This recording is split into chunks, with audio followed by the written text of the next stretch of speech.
Good morning! Morning! And welcome back to the Walking for Water Texas preparation trip.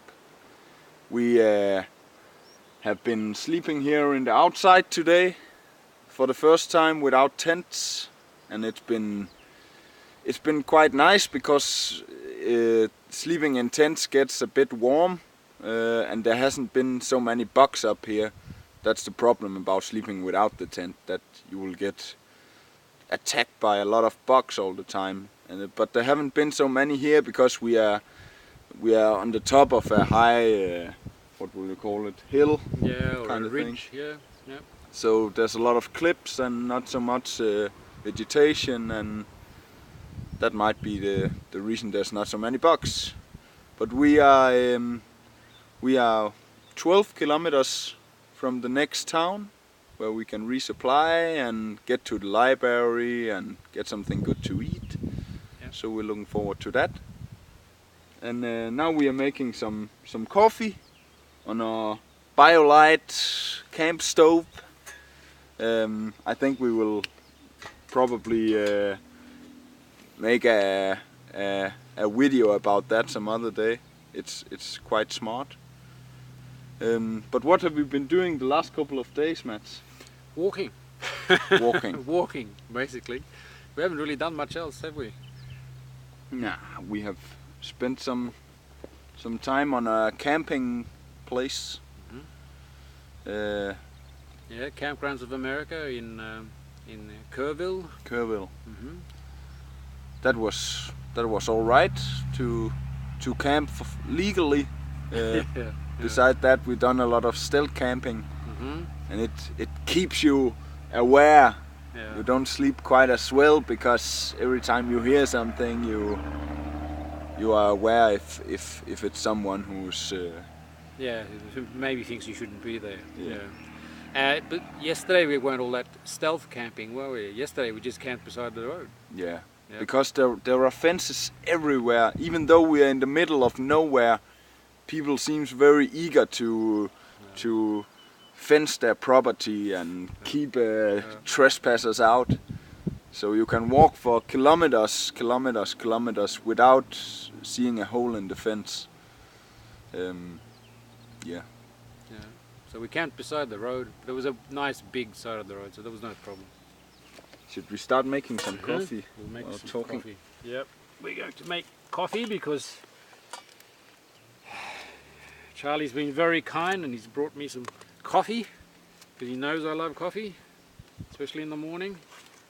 And So we don't get so grumpy. yeah, he's noticed I get really grumpy if I don't get the coffee. So we're going to try to see how quickly we can get a cup of coffee going with this. What else can we tell about the last couple of days? Yeah, well, yesterday was a lot of ups and downs. Since we've left Austin, we've been heading steadily upwards, and the last few days have been a lot of ups and downs, following the river. Found a really nice place for a siesta day before yesterday, right next to the river, and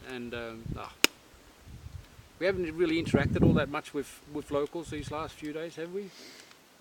Not really. No. I think people have been more eager to talk with us in Austin and around Austin than they've been out here on the countryside. On the road, they don't have the same time. And also, just when we left Austin, we took a very easy. The day we left Austin was an easy day. We did a few kilometers, but we took it quite nice and easy. And well, first we stopped for a beer, not far out of Austin. What was it called? Do you remember? No. Some girl's name. Oh, it doesn't really matter. It was a small little bar. Just stopped for a beer, and we happened to watch a little bit of the World Cup there.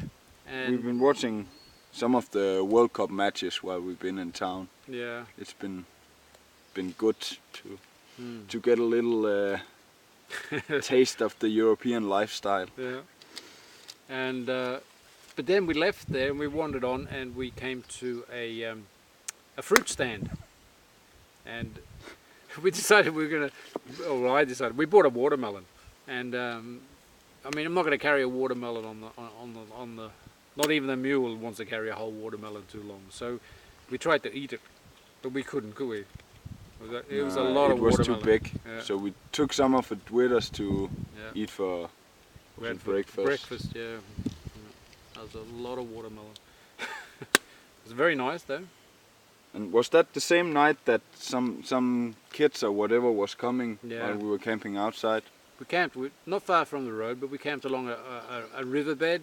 There was a little bit of water in it. It was a very nice countryside. It was sort of we followed a river or a creek along, and we walked along, and it was nice trees, and there was a cattle country, so it was all grazed and low, and there was no sort of scrub or underbrush. It was quite nice, and we camped there, and we I don't know if that's got it. No. Almost already used most of the matches, but we have some more.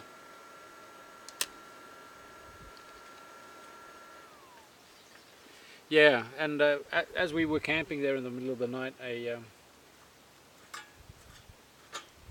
car came up and parked, and there were people in it, and they didn't sound very happy. No. Really. And I thought maybe it could be the owner of the land or his son or something like that.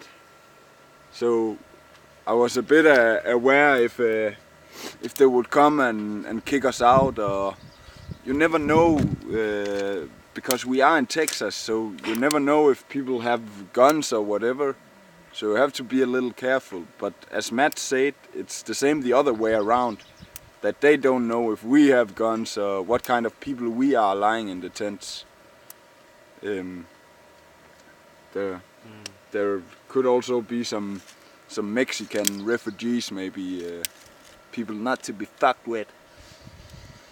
Yeah, but they actually came twice. They came once and then they drove away, and I tried to get some more sleep. Then they came back, and I think it was just local kids, underage, drinking. Because in the morning I found a box of Miller Lite, one of those big cartons of Miller Lite, that shit beer that you can't drink, that they've been drinking. Yeah.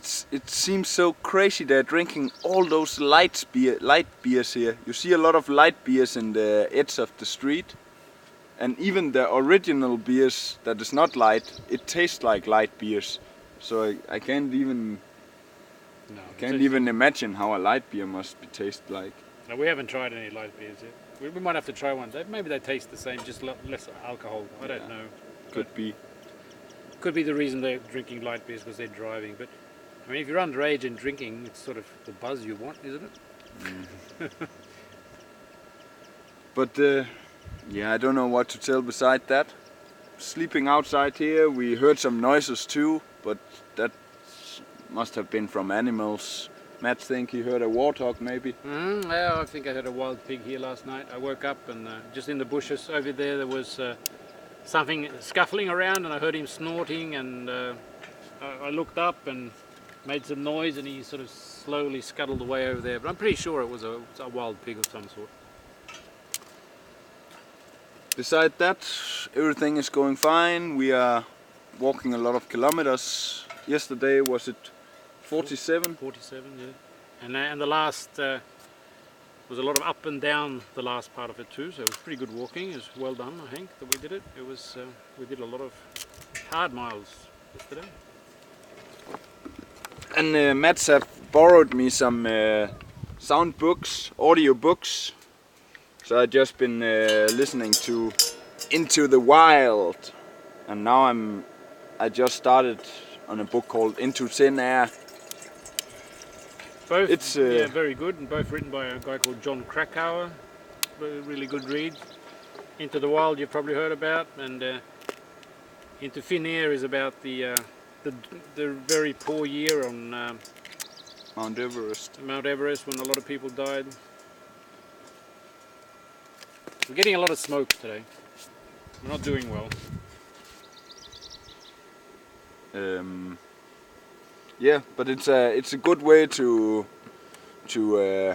take your thoughts away from the walking, just listening to these audiobooks, and then you can change to some music once in a while, and I think it's It's a good way to spend some hours, and also you don't get any more stupid of No. listening to books. So yeah. No, it's definitely Quite all right. perfect. It's a perfect way to spend the time. Music is great, but you can't sort of. It's difficult to listen to music all the time.